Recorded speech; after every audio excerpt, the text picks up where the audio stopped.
consegue alcançar.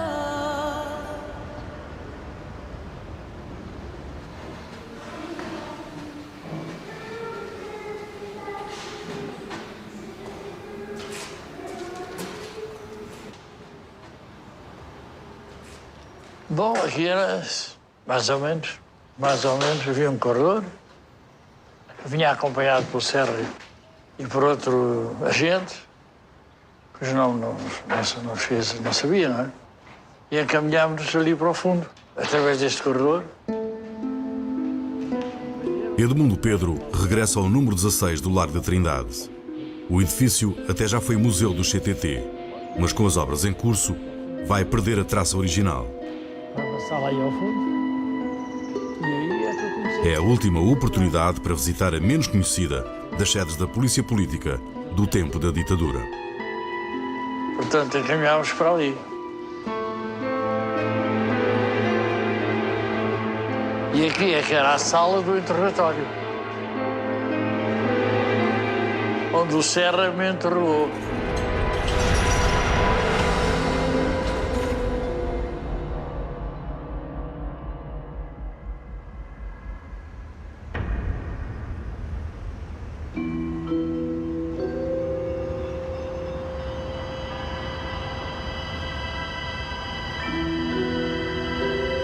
Lisboa, agosto de 1931. A renovada Polícia Internacional Portuguesa instala-se neste prédio do Largo da Trindade. No segundo andar, o capitão Agostinho Lourenço comanda pela primeira vez uma polícia política. No mês anterior, os militares decidiram, de forma surpreendente, extinguir a Polícia de Informações. Óscar Carmona promete realizar eleições autárquicas com a participação da oposição. Comandada por Balizão do Paço, a primeira polícia política da ditadura fora durante 5 anos fundamental para consolidar o regime militar saído do 28 de maio.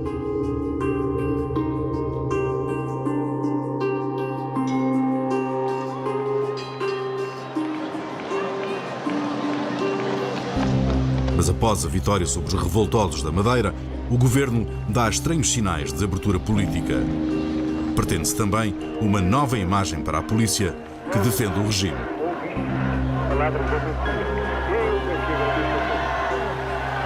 Assim, os jornais noticiam no dia 2 de julho de 31 a extinção da Polícia de Informações e a remodelação da Polícia Internacional. O Ministro do Interior escolhe para diretor o fiel adjunto do comandante da PSP de Lisboa, o discreto capitão Agostinho Lourenço.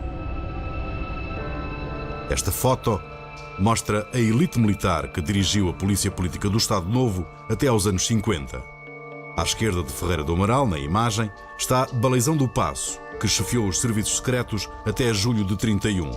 Cedeu depois o lugar a José Catela e Agostinho Lourenço, também discretos à direita na fotografia. O comandante Ferreira do Amaral, que formou os homens da Polícia Política, faleceu em março de 1931 e o funeral teve honras de chefe de Estado.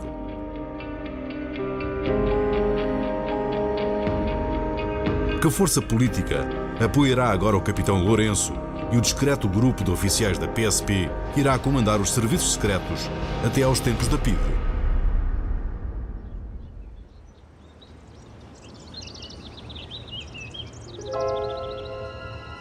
No solar dos Condes de Calheiros, no Minho, existe o que resta do espólio do ex-diretor da PIDE.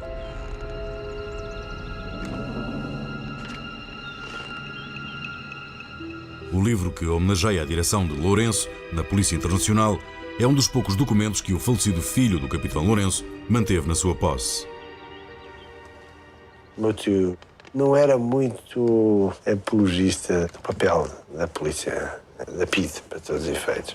Quando meu pai faleceu, deu as condecorações, deu as coisas que tinha, os documentos que existiam, ou aquilo que ele achou que era matéria de Estado, ou matéria, entregou.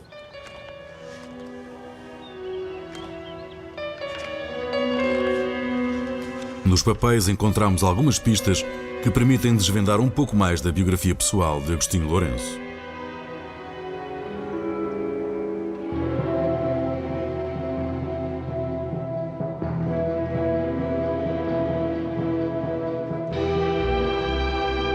A família de Agostinho Lourenço foi, durante décadas, a proprietária da papelaria Fernandes, com sede no Largo do Rato, em Lisboa.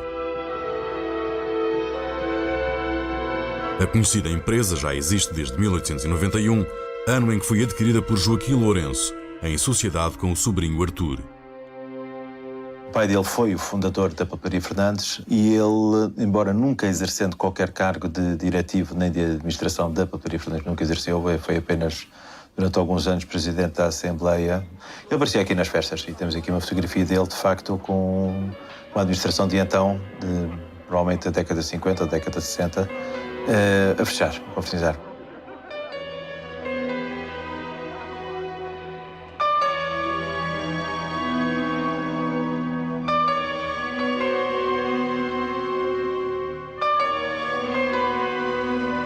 Isso é uma festa de Natal. Penso que seja uma festa de Natal do Grupo Desportivo da Papelaria Fernandes. Sei que o presidente, na altura, o presidente do Grupo da Papelaria Fernandes, o capitão Agostinho Lourenço, aqui no meio, e ao lado dele a irmã, o pai da prima, portanto, a minha prima Belmira. Portanto, a família do capitão Agostinho Lourenço é uma família que sempre esteve ligada ao Exército. O capitão Agostinho Lourenço é filho de um major. Tem mais dois irmãos militares, um tenente Álvaro, um capitão e um general Júlio Lourenço. São raras as imagens da família Lourenço. O pai era monárquico, mas a carreira militar mostra que Lourenço sempre esteve próximo dos sidonistas, ou seja, da direita republicana. Em 1931, Lourenço é nomeado diretor da Polícia Internacional por um ex-sidonista, o coronel Lopes Mateus. O sidonismo é a força por detrás dos novos diretores da Polícia Política.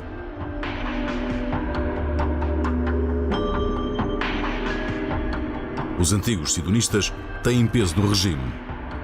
São também grandes impulsionadores da União Nacional.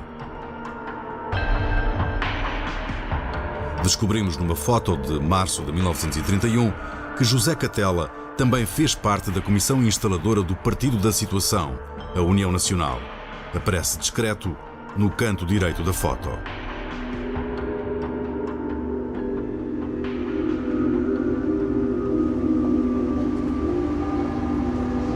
Agostinho Lourenço e o grupo de amigos da PSP instalam-se no Largo da Trindade. Os tenentes José Catela e Rui Pessoa de Amorim são os braços direitos na Polícia Internacional.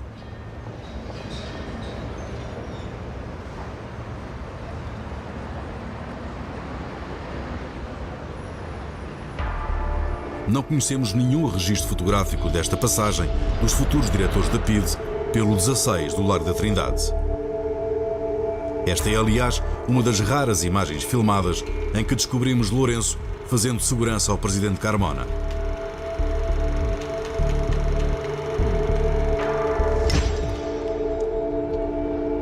No verão de 1931, a ditadura militar aposta tudo na Polícia Internacional Portuguesa.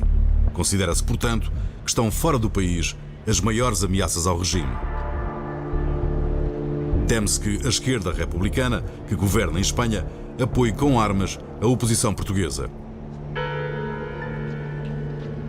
A primeira tarefa da Polícia Internacional é reforçar as redes de postos fronteiriços, montar um escudo para controlar os estrangeiros que entram e saem de Portugal.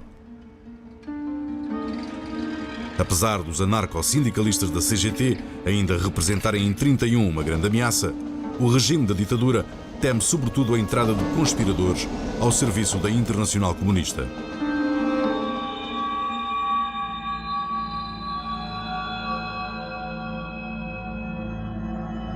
Os hotéis, por exemplo, passam a ser obrigados a enviar para a polícia a ficha de todos os hóspedes não portugueses. O artigo 8º do Decreto-Lei que cria a Polícia Internacional fala do combate à espionagem internacional e o 9º refere claramente a repressão ao comunismo. Agitar a ameaça comunista era a melhor propaganda da ditadura junto do povo católico. Começam a surgir por todo o país panfletos anticomunistas. Mas enquanto Lourenço organiza a Polícia Internacional, o regime ficou por uns tempos sem polícia política. Um erro que poderia ter sido fatal para os homens da ditadura.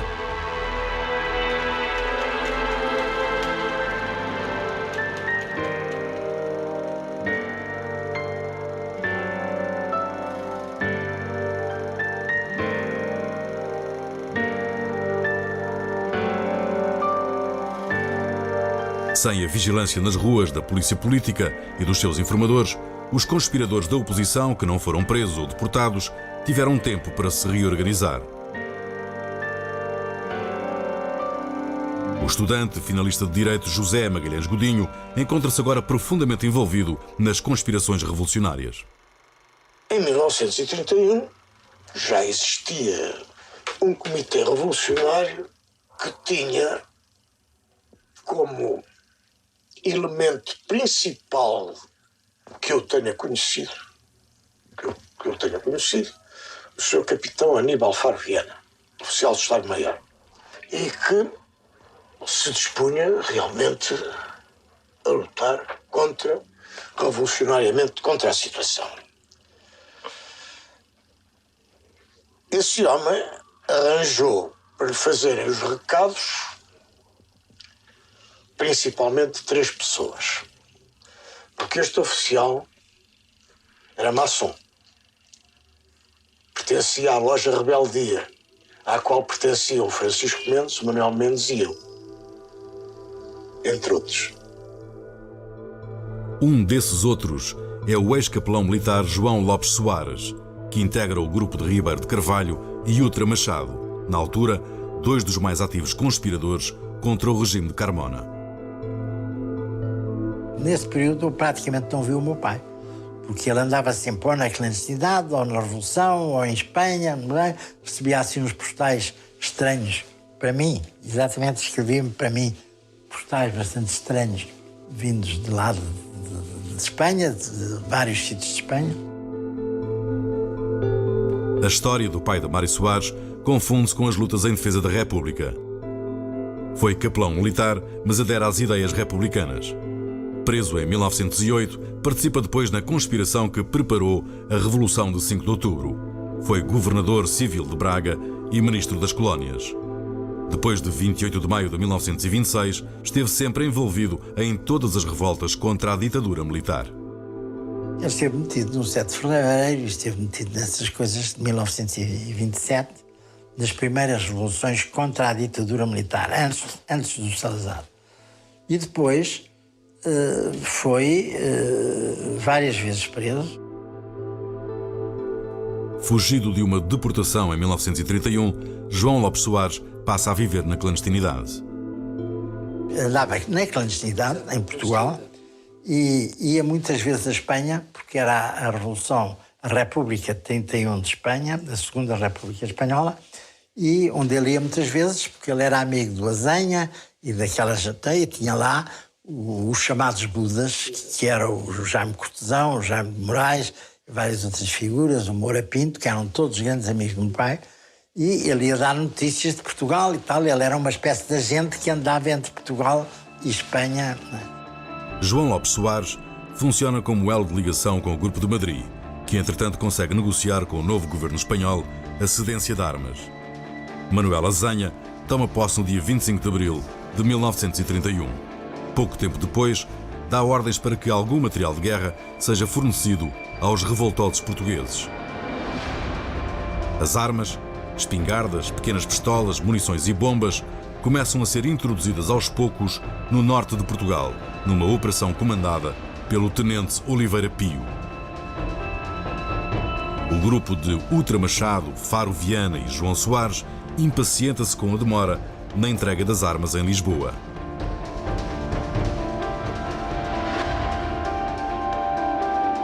Utra Machado, que aqui vemos com Fernando Pessoa, numa foto da época, decide avançar com a revolta contra a vontade do Grupo de Madrid. Magalhães Godinho recorda os acontecimentos.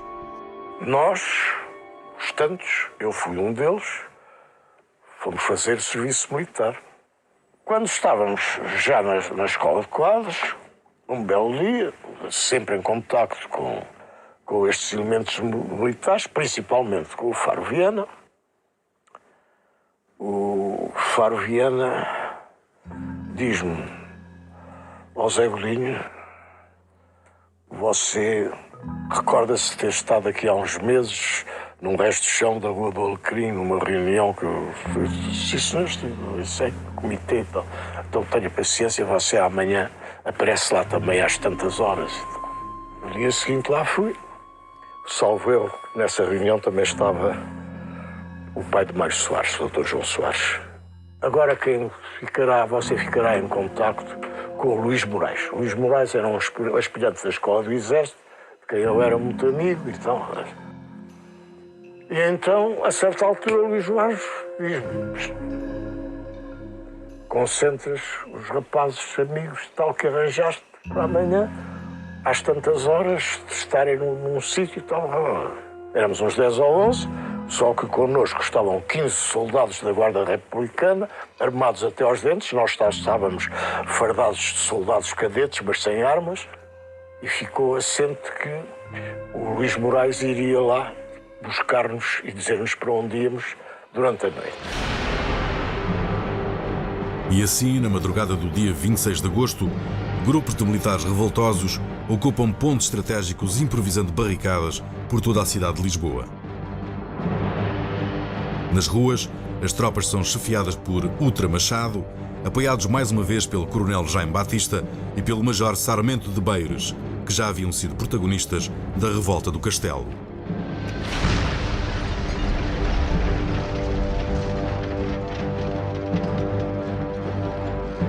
Os revoltosos, liderados por Utra Machado, começam por tomar de assalto os quartéis de Metralhadoras 1 e Artilharia 3, situados na Colina das Amoreiras. O objetivo: controlar a rotunda e dali bombardear o regimento instalado no castelo. O grupo de Magalhães Godinho tenta ocupar a escola do Exército. Esperam por uma sublevação que lhe abra as portas. E chegámos à frente da escola do Exército, pusemos ali em frente ao portão. Já passado um bocado, abre-se o portão, mas sai uma porção de tipos de espingarda à parrada, direitos a nós. Já daqui para fora! Alto lá e tal. Mas o que é isso? Eles vinham um oficial, mas que não era o tal. O que eu conhecia nem nada disso. E eu, para ganhar tempo, para ver como era, disse: mas se me dá licença, eu queria dizer o seguinte: ouvimos uns tiros de canhão, parecemos uns tiros de canhão, e vimos uma coisa que diabos, que será? O melhor é irmos à unidade militar mais próxima e apresentarmos. E então resolvemos vir aqui, que era o mais próximo, para saber o que é que se passava e se era preciso alguma... Não é preciso nada, mas eu sei, nós vamos deixar daqui para fora e tal. Mas então, já disse, se não disparamos e tal. E à coronhada puseram-nos a andar.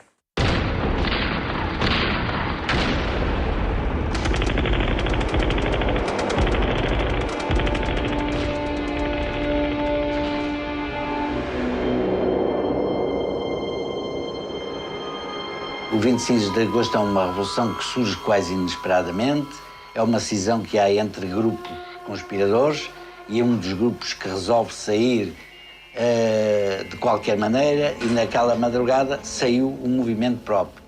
Nós tomamos conhecimento da saída do movimento muito tarde, mas todavia nos concentramos. Por acaso instalámos-nos no edifício da morgue, que estava em obras, e essas obras eram executadas pelo Conselho Técnico da Construção Civil, e, portanto, nós ali pudemos instalar o nosso quartel-general. No aeródromo de Alverca decorre a outra fase do plano de operações. O Major Sarmento de Beires ocupa a base aérea. Levanta voo com 4 aeronaves do grupo de esquadrilhas. Dirige-se para Lisboa e bombardeia as posições do governo na zona do Castelo e em Almada. Mas algumas bombas lançadas pelos aviões erram os alvos e causam mortes civis.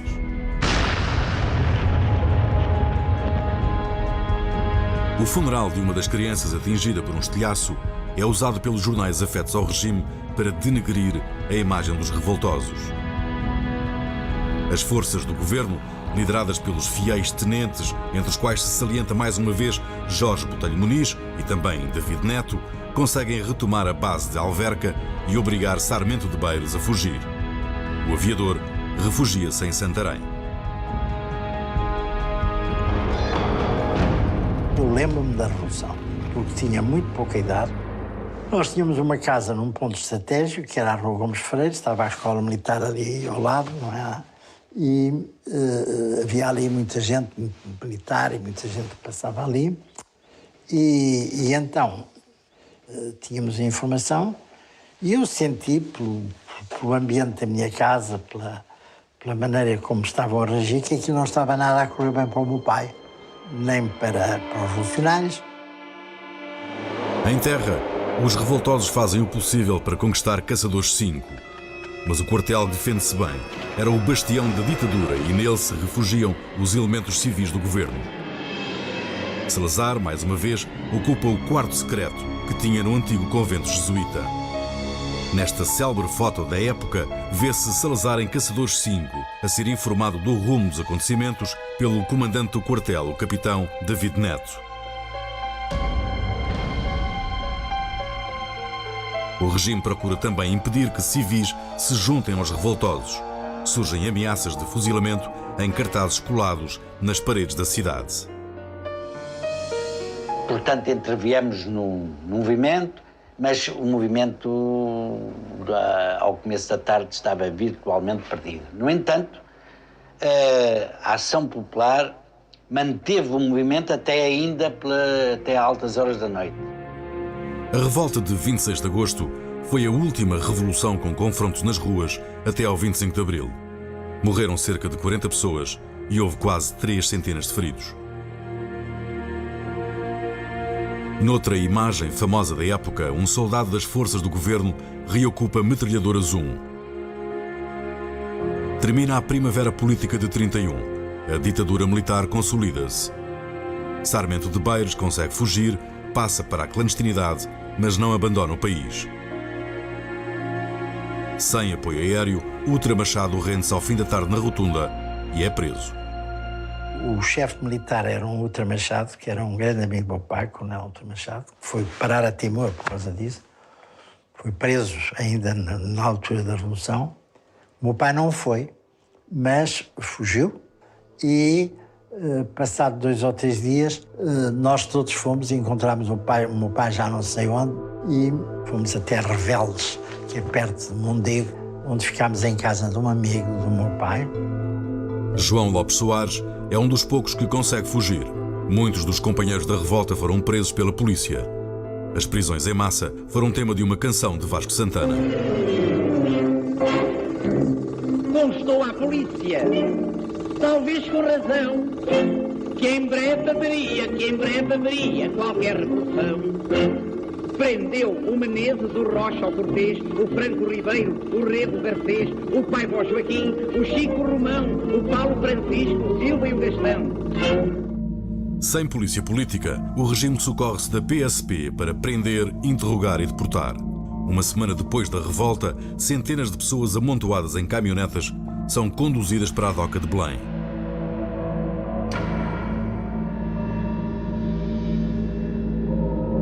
Logo a 2 de setembro de 1931, 358 presos embarcam no navio Pedro Gomes, com destino a Timor. A ilha de Timor já era usada como terra de degredo, mas o governo, preocupado com as fugas constantes de Dili, decide criar uma prisão no local mais remoto da ilha, o enclave português de Oecussi, no Timor holandês. Em Timor, os exilados da revolta de 26 de agosto juntam-se ao grupo de Manuel Correia, que tinha chegado apenas 2 meses antes.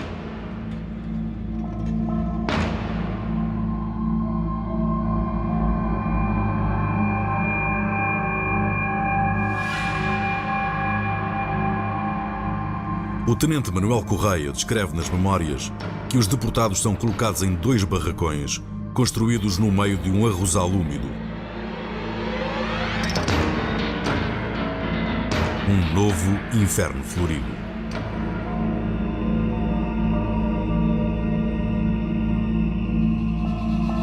Sem medicamentos, os presos apanham todo o tipo de doenças. Manuel Correia adoece com infecção nos rins e é transferido para o hospital de Dili, onde fica hospitalizado.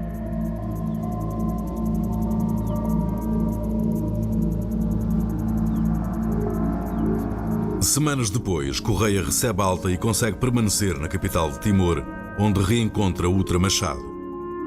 Juntos, começam imediatamente a planear a fuga. Com 100 libras enviadas de Lisboa por familiares, Correia e Utra Machado conseguem embarcar clandestinamente num navio holandês. Já a salvo, no Tin Norte, os fugitivos escrevem uma carta que circula por Portugal como panfleto clandestino. Denunciam os campos de concentração na ilha de Timor, considerada a Ilha Maldita, e a antecâmara silenciosa da morte.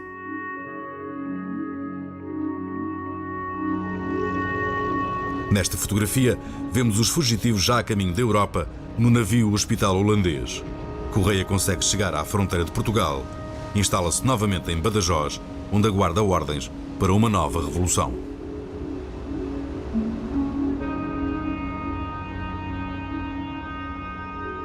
Quando era em Badajoz, a gente estava aí a Badajoz.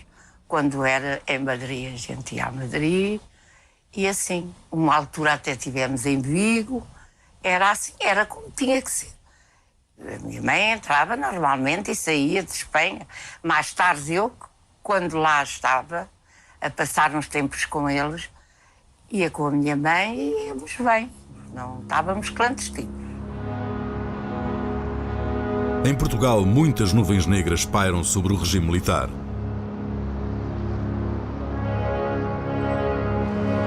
Existem dúvidas que a recém-criada Polícia Internacional consiga lidar com as poderosas redes de conspiração internacionais.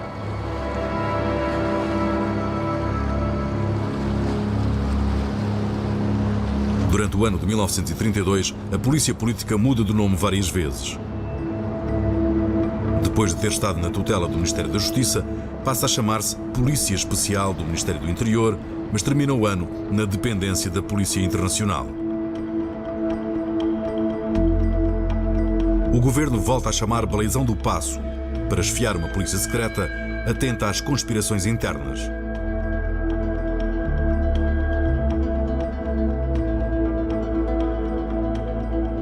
Os jornais falam à vez de operações contra comunistas e anarquistas, umas da Polícia Especial, outras da Polícia Internacional. Volta a instaurar-se a confusão no interior do regime.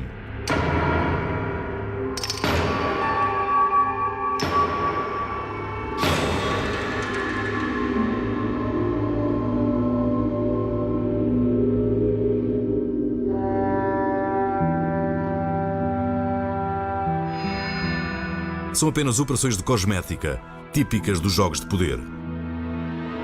Toda a máquina operacional da antiga Polícia de Informações continua a funcionar sem alterações, nas traseiras do Teatro de São Carlos, no número 45. A polícia política é a arma que todas as fações do regime querem controlar.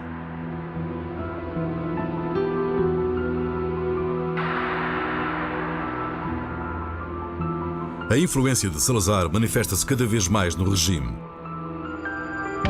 Em março de 1932, Mário Paes de Sousa, irmão do cunhado de Salazar, é chamado para o governo. É o primeiro civil à frente do Ministério do Interior desde o início da ditadura. O salazarismo começa a mandar nas polícias e prepara-se para mandar no país.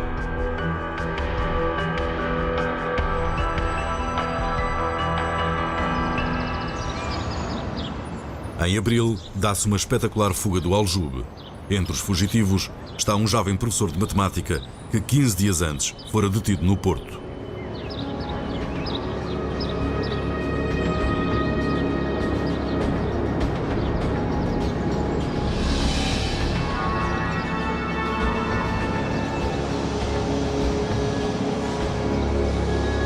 A razão principal por que eu fui preso foi por causa do manifesto, que eu escrevi contra o Presidente da República, que tinha chegado ao Porto nessa aldeia, que fez uma visita ao Porto. E esse manifesto tinha expressões assim bastante veementes, de recordo. Pois tinha, eu creio que não é bom dizê-las na televisão. Ah, sim, é isso. E Eram então... bastante violentas. E fui logo preso, imediatamente. Demitido e preso, pouco tempo depois. Polícia política? Era, nessa altura, chamava-se a Polícia de Informação. Ainda não tinha o nome de PIDE. Claro. E depois mandaram-me aqui para o Aljube de Lisboa, de onde me evadi. Onde esteve quanto tempo no Aljube? Eu também sei pouco tempo. Nunca me habituei a estar preso. Mas quanto tempo? Hã? Quanto tempo? Já não me recordo, mas talvez 15 dias. Ou coisa. Só 15 Só dias? 15 dias, porque consegui fugir, porque senão era para ser deportado para Timor, para onde estava já o meu amigo, o Dr. Marco Albrandão.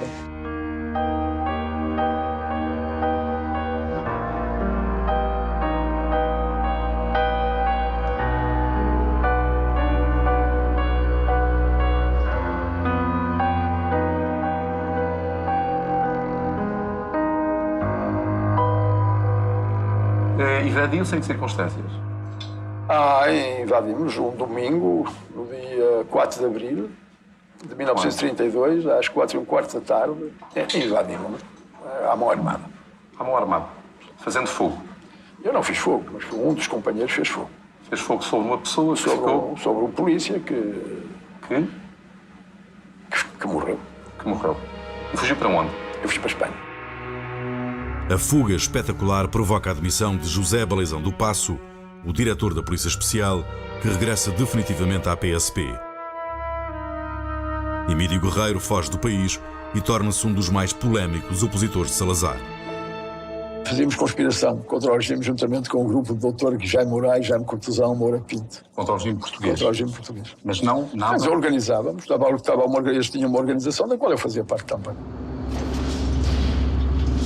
Nesta altura, a Organização de Madrid procurava trazer as armas compradas na Alemanha e que estavam há 2 anos bloqueadas no porto de Copenhaga. Com o apoio do governo espanhol, as armas foram finalmente descarregadas em Espanha em maio de 31. Os reviralhistas voltam a ter armas para a Revolução. Ameaçados dentro do país pela crise e pela fome, fora de fronteiras pelas armas do reviralho, os militares olham em volta e nos jornais do regime só se vê uma figura dominante, Oliveira Salazar.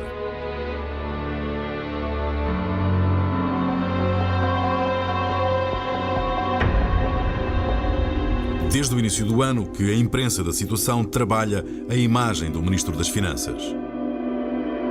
O Notícias Ilustrado reporta uma inesperada visita noturna aos pescadores. Salazar aparece de noite a inteirar-se das dificuldades do povo.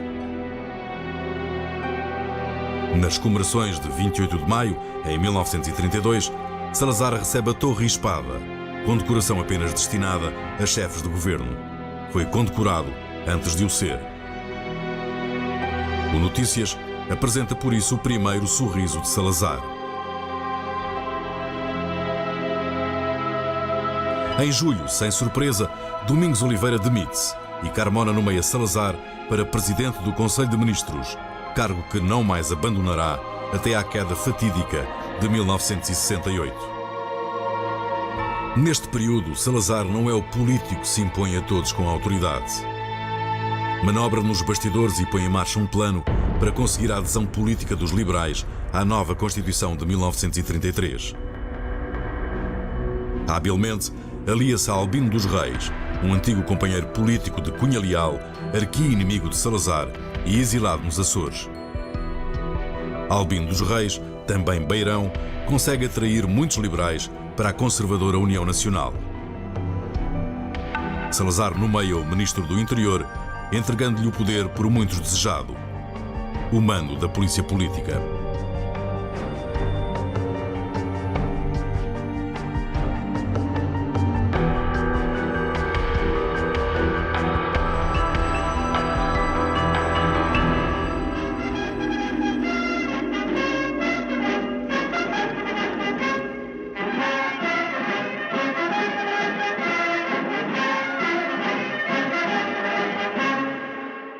Albino dos Reis, como Ministro do Interior, vai manobrar no sentido de afastar os militares do comando das polícias, devolvendo a direção aos civis. Correm rumores de que a Polícia Internacional teve quase para ser extinta. Muitos militares ameaçam a revolta se o capitão Agostinho Lourenço for demitido. Assis Gonçalves, o secretário particular de Salazar, recebe as cartas do descontentamento e dá conta delas nos seus relatórios privados ao presidente do Conselho. Hoje existe uma polícia pobrezinha, é certo, mas honrada, trabalhadora e dedicada. Tu sabes o que sucederá no dia em que o capitão Lourenço sair da Polícia Internacional? Todos nós saímos com ele. Estou convencido que o Dr. Salazar conhece mal o Lourenço. Os tenentes inquietam-se. Estão confusos com a política do ditador em que apostaram, Oliveira Salazar. O regime parecia encaminhar-se para o fim da ditadura militar.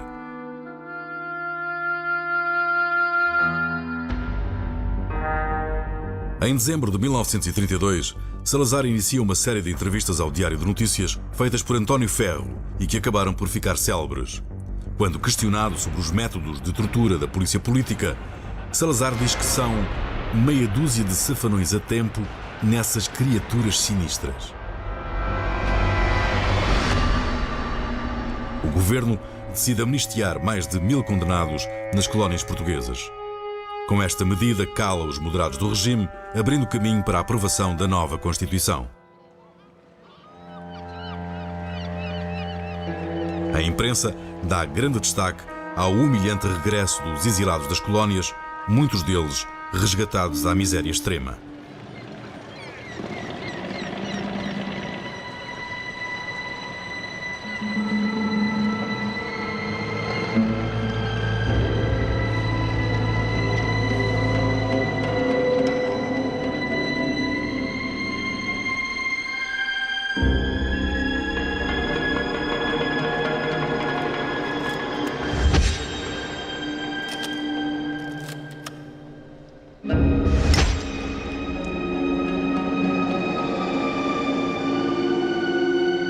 Mas os deportados considerados mais perigosos nunca serão amnistiados.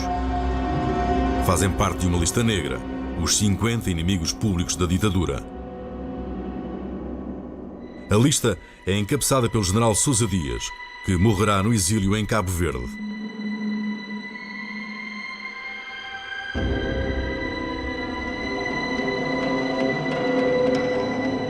O nosso conhecido Tenente Manuel Correia também faz parte da lista. Alguns lutam na clandestinidade em Portugal, mas outros viverão no exílio até ao fim das suas vidas. A amnistia prepara o caminho para o aparecimento de uma nova polícia política, apesar do corpo de agentes ser o mesmo da velha polícia de informações. O ministro do Interior quer que seja chefiada por um civil.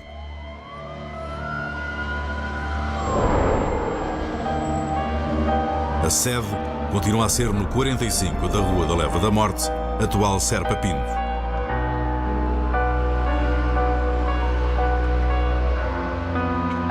Mas os tenentes da ditadura não cedem. Conseguem manter a Polícia Internacional e Lourenço como diretor. A ditadura continua a ter duas polícias políticas rivais e separadas por uns quarteirões nas ruas de Lisboa. No dia 23 de janeiro de 1933, o Diário da Manhã noticia então o aparecimento da Polícia de Defesa Política e Social, a PDPS. O juiz nomeado para chefiar esta polícia é tão desconhecido que foi difícil encontrar imagens para ilustrar a sua passagem pela PDPS. Rodrigo Vieira de Castro era delegado do Procurador da República em Oliveira das Meias, claramente um protegido de Albino dos Reis, que fora governador civil de Coimbra. Descobrimos Vieira de Castro no encontro de antigos estudantes universitários de Coimbra. Pertenceu ao curso de Queiro da Mata, futuro ministro de Salazar. Finalmente, durante a investigação, encontramos uma outra fotografia do juiz, mas muito mais idoso.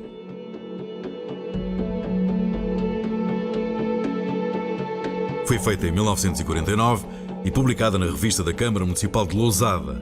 Descobre-se então que Vieira de Castro era natural de Silvares.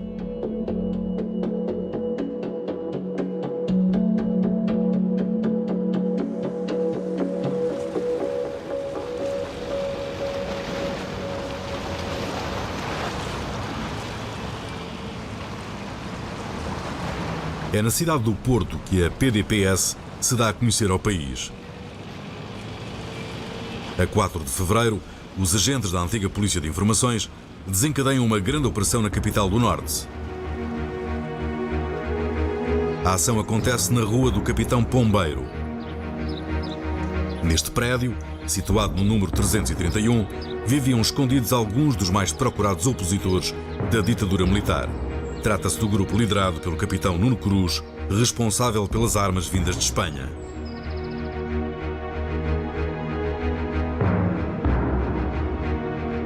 Nuno Cruz estivera também exilado em São Tomé. Com Jaime de Moraes e o nosso conhecido tenente Manuel Correia, consegue escapar e regressar a Portugal. Instala-se clandestino na Rua do Capitão Pombeiro, no Porto. Chefia a rede reviralhista no norte do país. Durante 4 anos, sobrevive à perseguição policial. Mas numa só noite, a delegação do Porto da PDPS consegue prender todos os ocupantes da casa clandestina no Porto. Para além do capitão Nuno Cruz, foi detido o alfandegário Barreto Monteiro e o sargento Oliveira Pio, acabado de chegar, fugido de Timor. Na folha de cadastro, registra-se como a polícia descobriu facilmente o paradeiro de Nuno Cruz. Todos os movimentos eram seguidos, não por um, mas por vários informadores. Para surpresa de todos, Vieira de Castro começa a tomar medidas estranhas para um diretor de uma polícia política. Permite que os agentes sejam ouvidos no Tribunal Militar Especial, na presença de jornalistas. Francisco Passo, o responsável pela PDPS no Porto, foi mesmo interrogado sobre a tortura usada contra os prisioneiros políticos. Uma cena rara nos tempos da ditadura.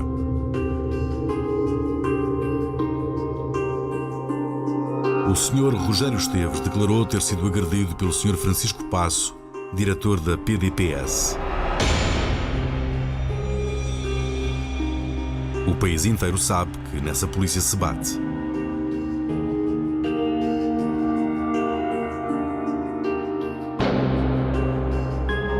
Há confissões que só à força se podem arrancar. Os jornais relatam as sessões, mas a censura não as deixa publicar.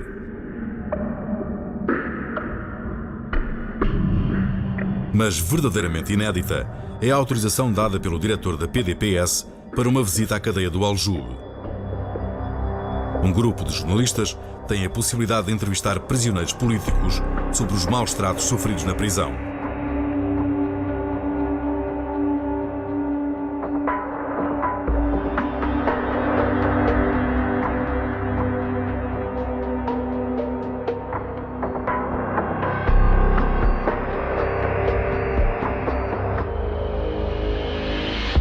Manuel dos Santos, elemento do PCP detido em janeiro, acusado da morte de um polícia, relata que foi violentamente agredido à reguada. Os testemunhos relatam práticas organizadas de tortura. Eram mais que os meros safanões ditos por Salazar. Entre as declarações recolhidas pelos jornalistas estão os primeiros testemunhos conhecidos em Portugal da aplicação da tortura da estátua. O engenheiro Cohen conta que foi obrigado a estar de pé durante 14 horas. Mas a censura proibiu também a publicação destas reportagens.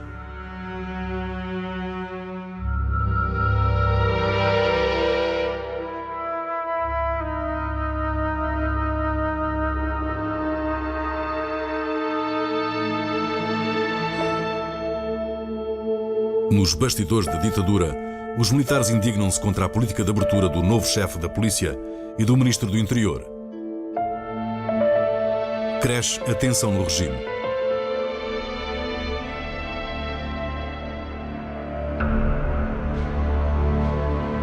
Tudo muda com a aprovação em plebiscito da nova Constituição em 19 de março de 1933.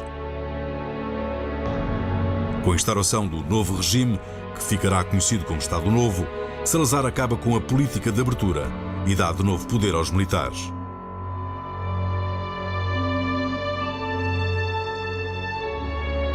Simbolicamente, Albino dos Reis é substituído no Ministério do Interior pelo capitão Gomes Pereira, um militar próximo dos tenentes da ditadura e da Liga 28 de Maio. Curiosamente, estão juntos nestas imagens da visita oficial do presidente Carmona a Évora, em junho de 33, poucos dias antes da substituição.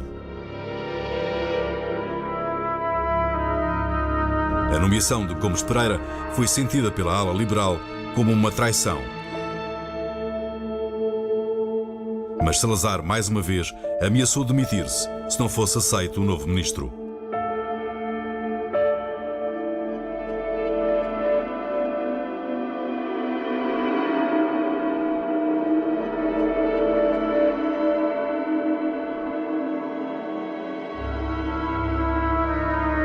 A primeira medida do capitão Gomes Pereira foi a de acabar com a polícia política de Albino dos Reis e Vieira de Castro. Foi acusada de gastar dinheiro demais.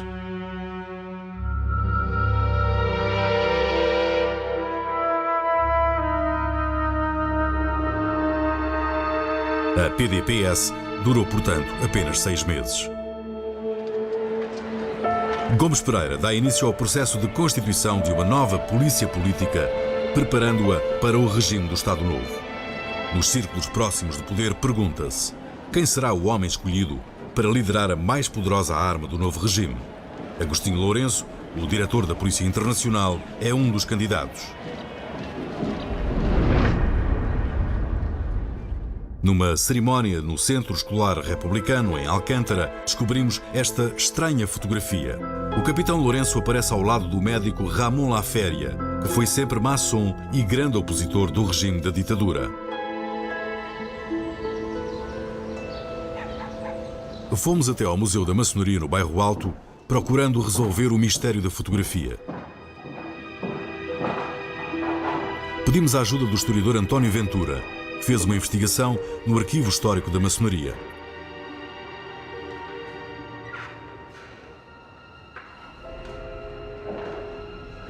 Lourenço, como vimos em episódios anteriores, tinha ligações a maçons históricos, como Machado dos Santos e Sidónio Pais.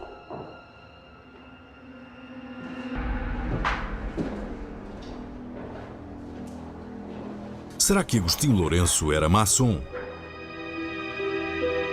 Poderia um maçom ser fiel a Salazar, católico e conservador? Poderia um membro da maçonaria chefiar a poderosa PVDE, que iria perseguir impiedosamente as lojas maçónicas?